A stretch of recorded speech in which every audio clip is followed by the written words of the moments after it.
WWE tends to enjoy making changes to its characters, even those who might be an established name on the main roster, and be over with the fans, even making them loads of money through merch sales. Sometimes it can be a gimmick change, other times it can be an alteration to their look or pushing a different in-ring style. However, WWE has also been notorious for changing the names of its wrestlers. It's something that can work out and create something unique that suits a wrestler more, such as Stone Cold going from The Ringmaster to Stone Cold Steve Austin. However, that's not always the case. There are certain times when a name change just doesn't make sense and it leaves audiences completely puzzled as to what is happening. So, welcome to Honor Wrestling Club, and in today's video we will be counting down the 10 dumbest name changes in WWE history. However, before we crack on with the list, I'd just like to firstly thank you for watching this video and spending a little bit of your day with us here at Honor Wrestling Club. It really does mean a lot to us, and if you enjoy this video, be sure to give it a thumbs up and be sure to click the subscribe button and the notification bell to never miss out on any of our silly content. And without further ado, let's crack on with the top 10 with Scotty Goldman, who changed his previous name was Colt Cabana.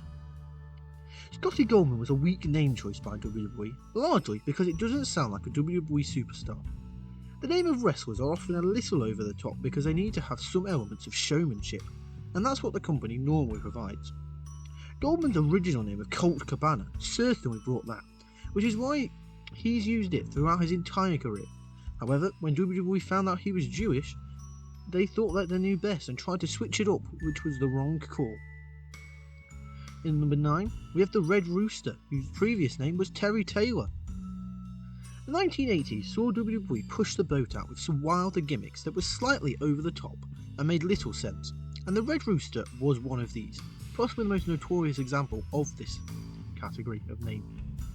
Terry Taylor was a talented wrestler and was a city on the grow in the 80s, and allowing him to be taken seriously inside the ring was all that he needed.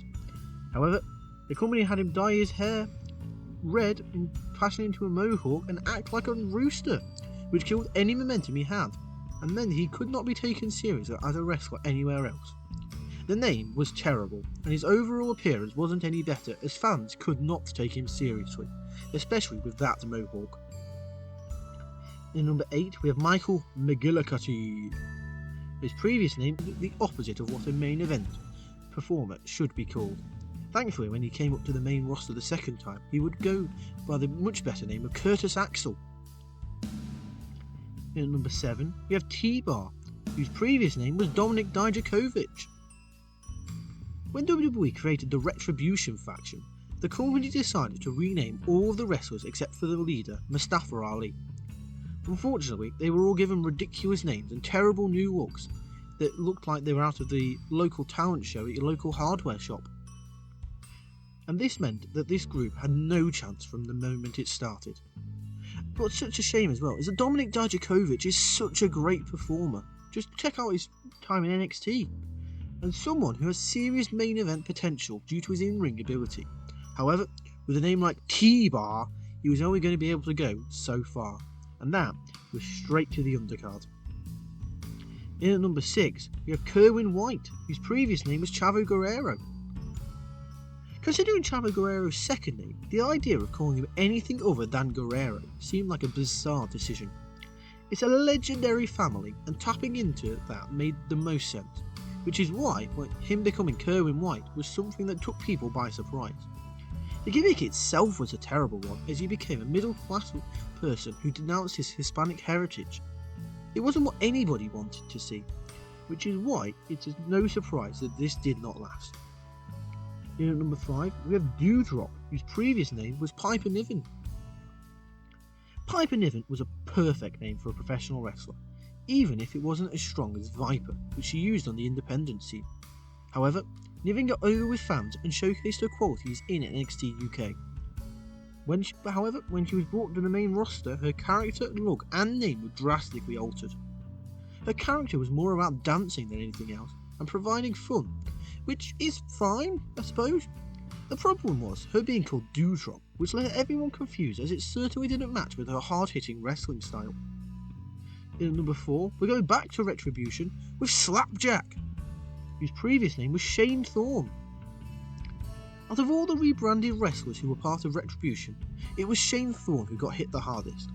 Not only did he have to wear a ridiculous mask that looked like a paper plate that had been cut up, but he was also stuck with the name of Slapjack. Nobody could take him seriously when working under this name and ring attire, and it's not a surprise that he was unable to last after the group disbanded. In at number 3, we have Shorty G, whose previous name was Chad Gable. Shorty G was a ridiculous name for several reasons, the main one being that it simply sounded terrible. However, the bigger problem with this one was that it was demeaning, with Vince McMahon clearly just wanting to mock Chad Gable because of his height. It was a strange decision because it pigeonholed Gable, as nobody working with that name was going to become a top star in WWE, especially not whilst looking like a background extra in a Scooby-Doo episode about them investigating a haunted basketball court. It was inevitable that it would hold him down, and that's exactly what it did, with him only recently really recovering his momentum he had. In at number 2, we have the Viking Experience, which changed from their previous name of the War Raiders. Despite sounding like a theme park ride, it was clear that WWE didn't want the name War to be part of its main roster product, which was a shame because War Raiders was a fantastic name for a tag team. Tapping into their Viking presentation made perfect sense, but the original name that WWE chose sounded ridiculous.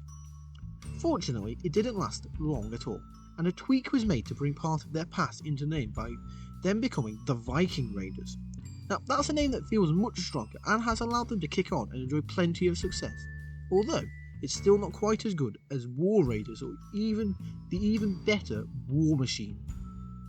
And in number 1, we have Butch, whose previous name was Pete Dunne. Without a doubt, the worst ring name change was WWE's decision to call one of the greatest wrestlers on the British independent scene and one of the best young talents WWE have on their books, Pete Dunne, and they made him change his name to Butch. It was a terrible name that was made worse by the fact his previous name was a great one that audiences were used to because he'd been around the company for a long time.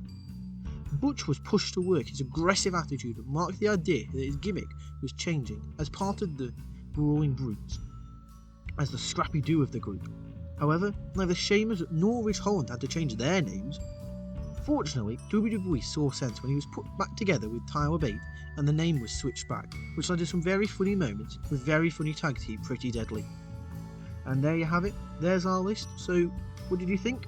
What do you think is the worst wrestling name changer of all time? Be sure to let me know in the comments down below. And if you haven't already, be sure to give this video a thumbs up, it really does help the channel out. And be sure to give us a subscribe and click the notification bell to never miss out on any of our content. And we can learn to add as well as Scott Steiner. And be sure to share this video around and give any feedback you think feel mess. We're always happy to respond to constructive criticism. However, I'd just like to thank you for watching, and until next time, welcome to the club.